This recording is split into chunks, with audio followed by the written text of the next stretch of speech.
Neat పైన మాట్లాడరేం? పరీక్షపై చర్చ నిర్వహించే ప్రధాని వెంటనే స్పందించాలి.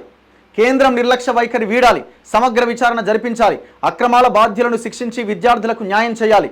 కేంద్రానికి బీఆర్ఎస్ వర్కింగ్ ప్రెసిడెంట్ కేటీఆర్ బహిరంగ లేఖ. నీట్ నిర్వహణలో జరిగిన అవకతవకలపైన సమగ్ర విచారణ చేపట్టి బాధ్యులపైన కఠిన చర్యలు తీసుకోవాలని బీఆర్ఎస్ వర్కింగ్ ప్రెసిడెంట్ కేటీఆర్ కేంద్ర ప్రభుత్వాన్ని డిమాండ్ చేశారు. పరీక్ష రాసిన లక్షలాది మంది విద్యార్థులకు వారి తల్లిదండ్రులకు భరోసా ఇవ్వాలని కేంద్ర ప్రభుత్వాన్ని డిమాండ్ చేశారు. ఈ మేరకు ఆయన కేంద్రంలోని ఎన్డీఏ సర్కార్కు ఆదివారం బహిరంగ లేఖ విడుదల చేశారు. కష్టపడి చదివి డాక్టర్ కావాలని కలలుగన్న విద్యార్థులపైన వారి తల్లిదండ్రుల ఆశలపైన నీట్ వ్యవహారం నీళ్లు చల్లిందని ధ్వజమెత్తారు.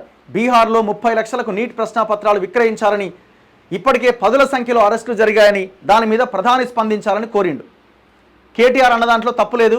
ఆయన చాలా ఆ లేఖలో వాస్తవాలున్నాయి. పరీక్ష లీక్ అయింది, దాని మీద ప్రధాని స్పందించాల్సిందే, కేంద్రం స్పందించాల్సిందే. బాగుంది, కానీ వీళ్ళకి అర్హత ఉన్నదా అన్నది పాయింట్. ఇప్పుడు మీరు మాట్లాడొద్దే బాబు. మీరు ఇట్లాంటి వాటి మీద మాట్లాడితే జనానికి వేరే రకమైన ఆలోచన వస్తుంది. అవును, మీ హయాంలో జరిగింది ఏంది అని అంటారు. TSPSC paper group 1 paper leakage అప్పుడు నువ్వేం మాట్లాడినావు? మాకేం సంబంధం?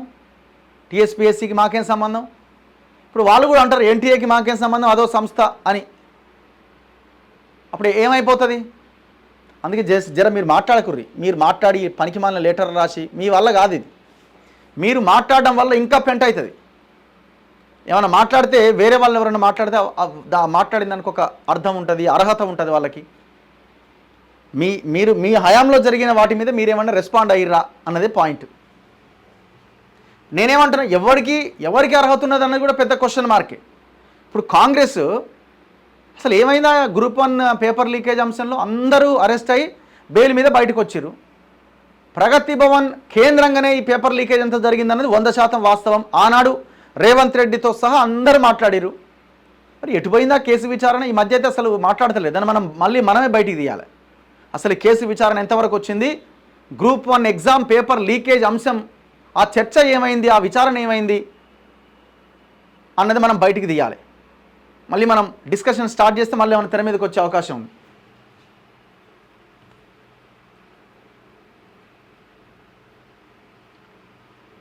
విచారణ కాకుండానే తీర్పిస్తారా? పక్షపాత ధోరణిలో కమిషన్ చైర్మన్. కాంగ్రెస్ నేతల అభిప్రాయాలకు వంత. 2 ప్రభుత్వాల మధ్య అవినీత. సూపర్ క్రిటికల్ టెక్నాలజీ గురించి తెలియని వాళ్ళు మాట్లాడుతున్నారు. అయ్యో, నీకు ఏమన్నా తెలుసా? Yadadri power plant, thermal power ప్లాంట్లో